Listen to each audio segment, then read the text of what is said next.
Hi hello ಎಲ್ಲರಿಗೂ ನಮಸ್ಕಾರ. ನಾನು ನಿಮ್ಮನ್ನು ಈಗ ಸೂಪರ್ ಟೇಸ್ಟಿಯಾಗಿ ಮೂಲಂಗಿ ಸಾಂಬಾರು ಹೇಗೆ ಮಾಡೋದಂತ ನೋಡೋಣ ಬನ್ನಿ.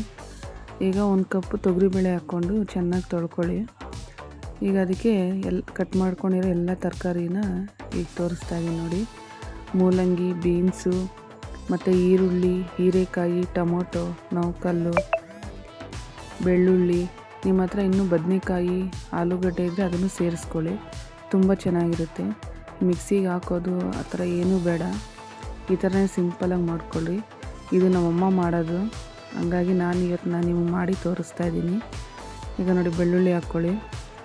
ಈಗ ಸ್ವಲ್ಪ ಅರಿಶಿನ, ಸ್ವಲ್ಪ ಎಣ್ಣೆ ಹಾಕ್ಕೊಂಡು, ಸ್ವಲ್ಪ ನೀರು ಹಾಕ್ಕೊಂಡು, ತರಕಾರಿ ಬೇಳೆ ಎಲ್ಲ ಮುಳುಗೋ ಅಷ್ಟು ನೀರು ಹಾಕ್ಕೊಂಡು ಈಗ 3 ವಿಸಲ್ ಕೂಗಿಸ್ಕೊತೀನಿ.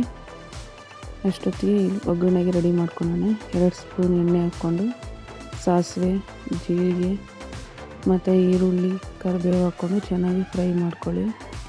ಸ್ವಲ್ಪ ಹಿಂಗೆ ಹಾಕ್ಕೊಂಡು ಸ್ವಲ್ಪ ಹುಣಸೆಹಣ್ಣು ರಸ, 2 ಟೇಬಲ್ ಸ್ಪೂನು ಸಾಂಬಾರು ಪುಡಿ. ನಮ್ಮ ಮನೇಲಿ ಸಾಂಬಾರು ಪುಡಿ ಸ್ವಲ್ಪ ಖಾರ ಕಮ್ಮಿ ಇದೆ, ಅದಕ್ಕೋಸ್ಕರ ಸ್ವಲ್ಪ ಖಾರದ ಪುಡಿ ಹಾಕ್ಕೊಂಡು ಅರ್ಧ ಸ್ಪೂನ್ ಖಾರದ ಪುಡಿ ಹಾಕ್ಕೊಂಡು ಈಗ ಹಸಿ ವಾಸನೆ ಹೋಗೋವರೆಗೂ ಚೆನ್ನಾಗಿ ಲೋ ಫ್ಲೇಮಲ್ಲಿ ಚೆನ್ನಾಗಿ ಕುದಿಯೋಕ್ಕೆ ಬಿಡಿ. ಈ ಕಡೆ ನೋಡಿ ಕುಕ್ಕರ್ಗೆ ಹೋಗಿದೆ.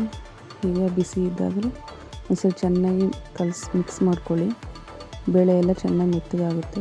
ಈಗ ಒಗ್ಗರಣೆ ಮಾಡ್ಕೊಂಡಿದ್ನಲ್ಲ ಅದನ್ನು ಇದಕ್ಕೆ ಹಾಕ್ತಾಯಿದ್ದೀನಿ.